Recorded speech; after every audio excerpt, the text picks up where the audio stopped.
Ilicitanos, llegó el momento. ¿Queréis saber el nombre de nuestro nuevo local exclusivo Cachopo King? Pues ahí va una pequeña pista. El local está situado junto al Palmeral de Elche. Un espectacular oasis en medio de la ciudad. Un valle con más de 200.000 palmeras que se extiende hasta donde alcanza la vista. Cerca de tanta naturaleza, este local es famoso por su gran ambiente, sus espectáculos de música en vivo y show de drags. Seguro que ya te suena. Sí, hablamos del local Los 7 Pecados. ¿Solo 7? Comienza a pecar pidiendo sus deliciosas croquetas, una completa ensalada César o su tierna pata de pulpo. Acompáñala con unas patatas con mojo picón, el mayor de sus pecados de postre, su impresionante tarta de chocolate.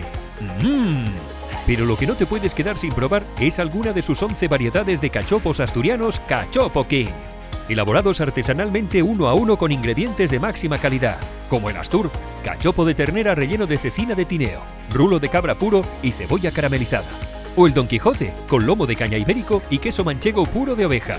¡Delicioso! Y todos se acompañan de patatas caseras y pimientos de Padrón. No esperes más y ven al local Los 7 Pecados, en calle Mestre Albéniz 5, Elche, Alicante. Hechos uno a uno, llega fresco a tu restaurante. Somos El Buen Cachopo.